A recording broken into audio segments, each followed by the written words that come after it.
To another healthcare scare. Now there's concern the president's law could leave Americans vulnerable to theft and fraud at the hands of those healthcare navigators. Those are the counselors who are supposed to help people enroll in the new exchanges. But the California Insurance Commissioner, a Democrat, is warning no one is making sure the navigators have been properly screened and monitored. Now, Wayne, these people, they're going to have access to our financial and medical records. Wow, we should all be worried, right?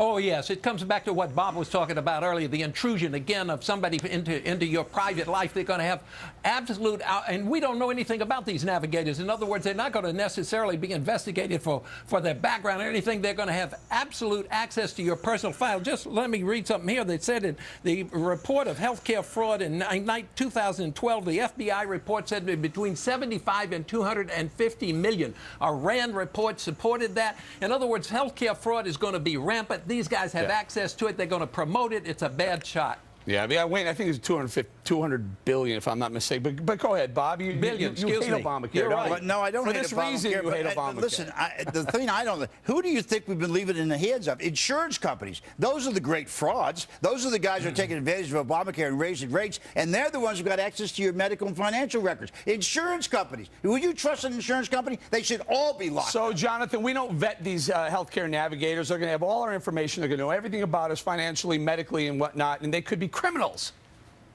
Well, they will be fraudulent, Eric, just like every government wealth transfer is full of fraud. I mean, 20% plus full of fraud. It's not just in medicine. It's in housing. It's in student loans. It's in food subsidies. It's in TARP. It's in procurement. Every major government wealth transfer is chock full of fraud. And, you know, Bob asked, well, whose hands should we leave it in? Ideally, we should leave it in the hands of individuals. Because I tell you, individuals, and including companies with that, they watch the bottom line. They have every incentive to stamp out fraud. When you're government and you're getting tax dollars year after year, you have no incentive to cut fraud. In fact, you have an incentive to spend more money because you know you get more even the year after that. This commissioner is a Democrat, but the GOP also saying, be careful, be wary of this.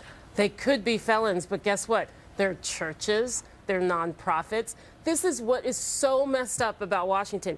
You have the lobbyists for the agents who don't want this competition going to Republicans and saying, please help us. Please stop this competition from affecting our businesses, when actually the competition and transparency of the Affordable Health Care Act is bringing health care costs down for Americans. Well, we're talking. Let's stay on the navigators. Is this cashing in, Eric, or is this fear factor? No, it's not fear factor. It's cash in. We work hard. They're cashing in. These navigators, Wayne, are cashing in. We're going to spend billions of dollars paying these navigators, and we don't know who we're giving our money to. And the records. Boy, I'm not sure I want them with my medical records.